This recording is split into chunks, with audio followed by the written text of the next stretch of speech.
Yeah, but that little pill can cause problems with some men, as well. So there's those issues, but I don't think the need for intimacy ever goes away. And I may have said something wrong because I noticed you corrected me there, and I think that's what we're trying to get to with this episode is people think that it goes away, and it never goes away. No.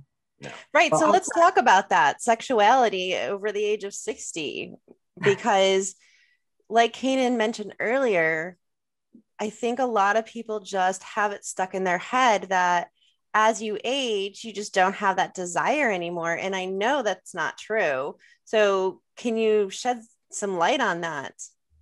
Well, the hormones do shift as we get older. And one thing I've observed about men is that some of them, when their testosterone goes down, they do lose a certain amount of interest, and they're not as aggressive in their dating because they don't have that drive.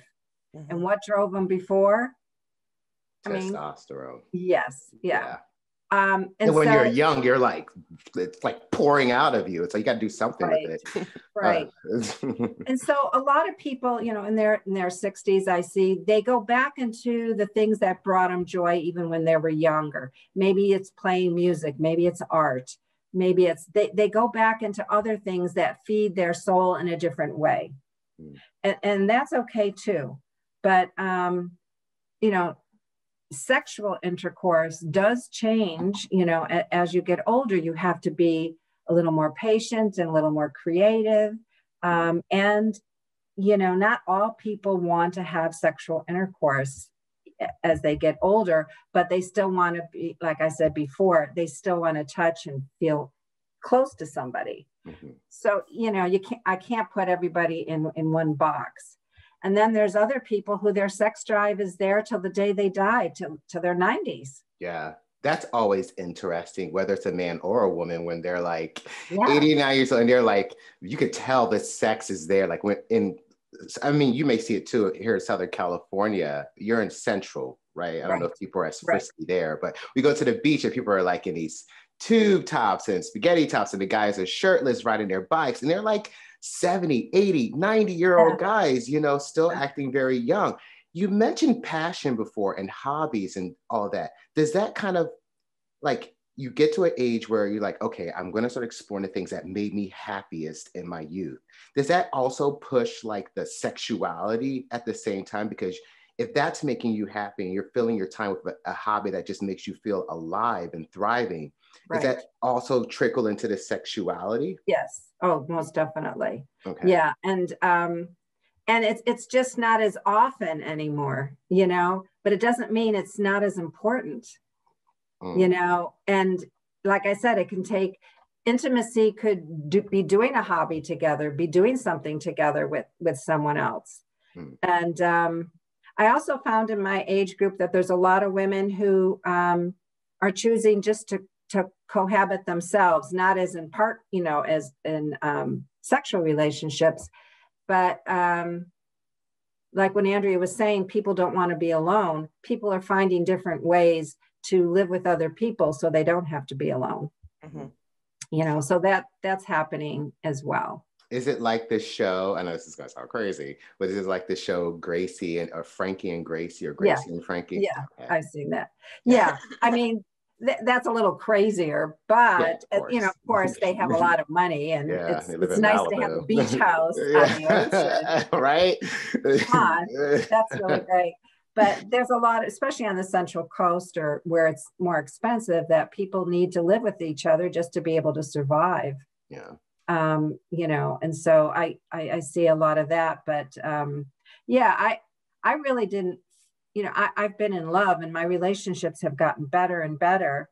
Mm-hmm. And, the love of my life, I was in my early 60s, and it broke open my heart, and I never knew what all the fuss was about, or people just say, oh my God, I'm just sobbing over this relationship. Mm-hmm. And so love can come into your life at any age. And just because we're older, it doesn't mean that we still don't have hearts that need to be nourished and need to be loved. I mean, it's such a fallacy. Yeah. Just because our body looks older doesn't mean we still don't have the same needs as anybody else. Yeah. So I want to bring us back to the conversation about sex over 60, because I find it really interesting. And I think it's such an important conversation to have because, like you mentioned earlier, men and women move at different paces, right? Women in their 30s and 40s, their sex drive can increase. And I've seen personally that men in their 40s, their sex drive can decrease into their 50s. I've never been with anyone older than that, so I don't know. I have. But I found it really interesting that they did a national poll on healthy aging, and 40% of people aged 65 to 80 are sexually active. To me, that seems like a really high number for that age group. Well, because I think it's your definition of sexually active. You know, the study defined it as we can say on the show, but it's you know, not just intercourse. Okay.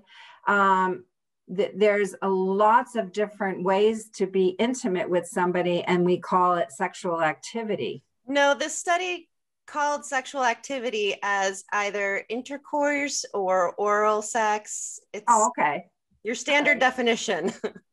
Okay. Well, I was wondering if it's because of like retirement homes or like those tall buildings that in a lot of places. Because to me, it's like a dorm situation. Yeah. It's like, it's a throwback to if they experience that, it's a throwback to like their 20s, and you know, they're in this place where everybody is either single or they're married for a while. And it's like, hey, let me creep down the hall and see what she's doing or he's doing. And you're not thinking about STDs and babies. So it's like. Right. Yeah, that is the point. And also that men do have a pill now that can help with a lot of the sexual activity, and men do use it quite a bit. And I would say from their late 40s on, men are using like Viagra or some form of Viagra. And women. I'm sorry. No. So, you know, and then women also can use certain products to help them not make intercourse so painful, because that's the reason why a lot of women haven't wanted to have sex as they get older, because the estrogen helps them, you know, be more moist, and then they can have more pleasurable sex. So and the other thing is that people are taking some adults are taking better care of themselves. Mm-hmm. And that's going to make a big difference of whether you can be sexual in older age. Yeah. People are looking a lot younger. Yes. At older ages now. Like I'm seeing some people that they're like, are 80 and they're 90. I'm like, she looks like she's 40, maybe 30 something. And it's, thank you, science, I guess. Do you find yourself being more sexually experimentative? I don't know if that's the word. Like, trying new things that you didn't try, let's say when you were married or you were single. Right. Yeah. And I think it depends on your partner, how open and what kind of a relationship you have with them. Mm-hmm. Because there's a lightening up of, you can laugh at yourself more. There's just not all the pressure, you know? Yeah. And if you have good communication with that person and you can talk about things, I think that's the biggest turn on anyways. And so that stimulates, you know, better sex. It may not be as long to do, but it's impactful. it's impactful and I would say more fun. You know. Do you find that men in their 60s or 50s and 60s are able to have conversations about sex versus, you know, when they're younger, it's hard for men to talk about it. They probably weren't even taught to really talk about it, to be honest. But now in 50s and 60s, do you find that they're able to have conversations about it? Again, that would be, I don't think the majority do. But I think the men I've chosen, because I want somebody who's more aware of themselves on an awareness level, that I can talk, because if I can't talk to somebody, that I probably won't be dating them for very